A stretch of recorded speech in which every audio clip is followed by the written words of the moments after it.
રાજકોટમાં સરકારી આવાસોનું રિનોવેશન થશે। છેલ્લા 15 વર્ષથી ખાલી 1056 સરકારી આવાસોનું રિનોવેશન થશે। રૂપિયા 16.60 કરોડના ખર્ચે આ રિનોવેશન કરવામાં આવશે। આગામી 10 મહિનામાં આવાસ રિનોવેશન કરી તૈયાર કરાશે। રૂપિયા 2 લાખમાં 1 BHK આવાસ આપવામાં આવશે। PM જય યોજના હેઠળ 3 લાખ કે તેથી ઓછી આવકવાળાને આ આવાસ મળશે। 15 વર્ષથી ખાલીખમ આવાસમાં અસામાજિક પ્રવૃત્તિઓ પણ થતી હતી।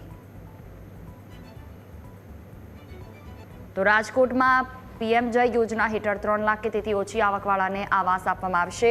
સરકારી આવાસોને હવે વહેંચણી કરવામાં આવશે। રૂપિયા 16.60 કરોડના ખર્ચે રિનોવેશન કરવામાં આવી રહ્યું છે। તૈયાર થઈ ગયા બાદ લોકોને તે સુપ્રત કરવામાં આવશે। છેલ્લા 15 વર્ષથી ખાલી 1056 સરકારી આવાસ કે જેને હવે લોકોને આપવામાં આવી રહ્યું છે। પહેલેથી જ આ બિલ્ડિંગને 15 વર્ષ થઈ ચૂક્યા છે।